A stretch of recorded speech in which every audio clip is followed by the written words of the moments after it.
le profil de l'homme qui l'a agressé, et c'est vrai que c'est glaçant. Regardez et écoutez. Visage fermé, tête baissée, le personnel hospitalier de France a rendu hommage à Karen Mézineau. Plus qu'ailleurs, au CHU de Reims, la colère et l'émotion étaient palpables. Dans la cour de l'hôpital, collègues et patients s'étaient réunis pour un moment de recueillement. À Paris, une minute de silence a également été observée à l'hôpital Georges Pompidou en présence du ministre de la Santé et d'Elisabeth Borne. L'occasion pour la Première ministre de saluer la mémoire de cette mère de 2 enfants, une professionnelle de santé appréciée de tous. Elle se donnait pleinement pour ce métier qu'elle avait choisi.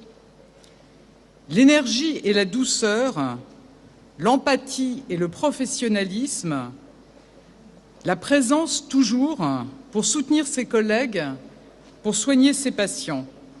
Déjà connu pour de possibles violences commises avec un couteau sur 4 personnes, le présumé meurtrier, un schizophrène de 59 ans, s'est confié après sa détention. Des motivations dévoilées cet après-midi par le procureur de Reims lors d'une conférence de presse. Il reconnaissait avoir volontairement agressé les 2 membres du personnel de santé en raison de leur qualité et parce qu'il en voulait à la psychiatrie qu'il qualifiait de criminels, d'assassins ou encore de faux jetons. Le procureur de la République a demandé sa mise en examen pour assassinat et tentative d'assassinat. Maître Olivier Pardoux, il y a plusieurs volets dans cette affaire, mais est-ce qu'on peut faire un lien entre toutes ces affaires que j'évoquais? Cette violence qui monte, là, on s'en prend à une blouse blanche, hier c'est un policier, demain un professeur. Ce qui est important, c'est de voir l'émergence dans notre société de phénomènes de marginalisation. C'est-à-dire que vous avez des comportements marginaux qui deviennent de plus en plus prégnants dans la violence. Prenez l'exemple de Reims. C'est l'échec redoutable de l'institution judiciaire. Enfin, cet homme avait, il y a 5 ans, donné des coups de couteau à 4 personnes et on était encore au stade de l'instruction sans aucune mesure de sûreté. Et le juge d'instruction avait saisi la chambre de l'instruction pour savoir si, oui ou non, il était dans une irresponsabilité pénale. Mais entre-temps, rien. Aucune mesure de sûreté. Il a été à l'hôpital 2 ans. Mais il a été à l'hôpital 2 ans. Et après, qu'est-ce qui se passe? À un moment donné, la justice a un mal fou à juger tous ceux qui ont des pathologies psychiatriques. Moi, j'ai été juge avant d'être avocat et j'étais à la prison de Château-Thierry. La prison de Château-Thierry, c'est une prison qui s'occupe de ce qu'on appelle les psychopathes, disons les fous.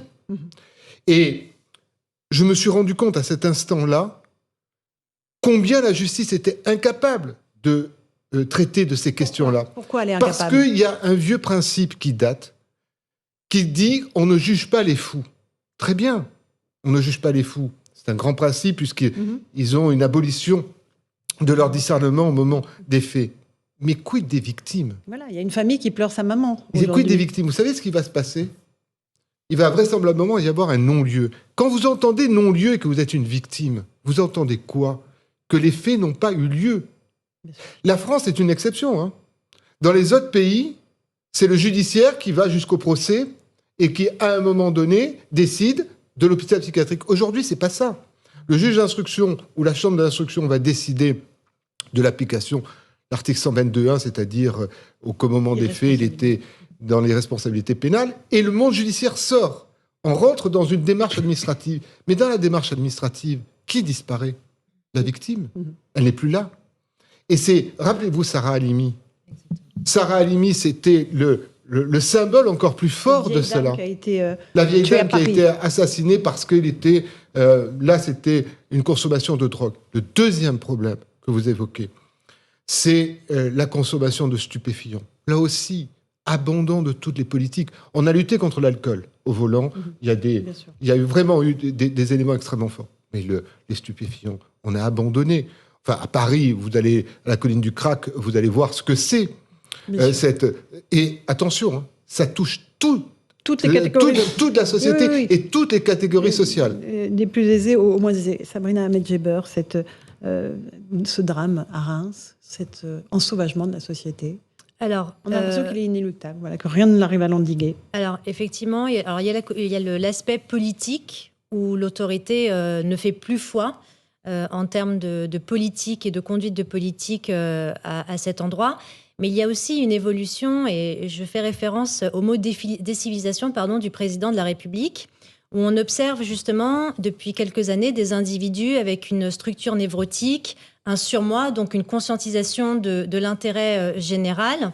Et on est passé de ce paradigme-là de personnes structurées à des personnes qui sont de plus en plus justement, qui font œuvre malheureusement, et de plus en plus de profils psychopathiques, c'est-à-dire dénués d'affect et dénués d'empathie. Et à cela, on y greffe le jalon clinique, qui est celui qui concerne énormément de personnes dans notre population et précisément et encore plus notre jeunesse, une intolérance à la frustration qui conduit à une impulsivité et qui conduit à la violence. Et donc la question du passage à l'acte ne se pose même plus en réalité. C'est-à-dire que ce sont des personnes... Alors, le profil de ce monsieur, il est, selon les expertises psychiatriques, puisque on le sait, hein, il est clairement schizophrène, donc il est sous suivi, il voulait tuer des blouses blanches. Traitement. Et il dit aux enquêteurs avoir été maltraité par des médecins. Absolument. Donc c'est là où en fait on doit s'interroger, parce que cette personne conscientise absolument la théorie finalement de René Girard, c'est-à-dire du bouc émissaire, celui vers lequel on tend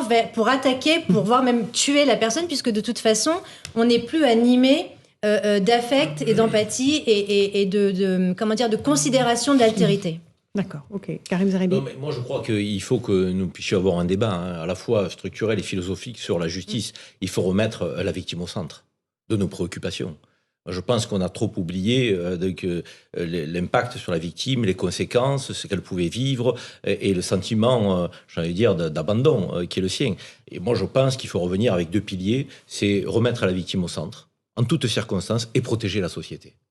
Si on a effectivement ces 2 postulats, on aura des mesures de prévention, de principes de précaution qui pourront nous éviter un certain nombre de drames. Or, aujourd'hui, ce n'est pas ce qui est fait.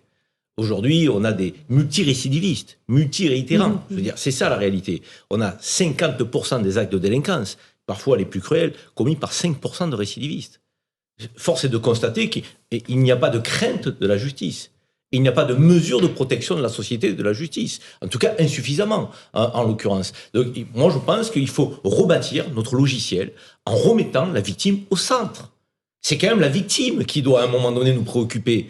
Et en l'occurrence, là, on a une famille qui va pleurer et qui ne va pas comprendre ce qui s'est passé.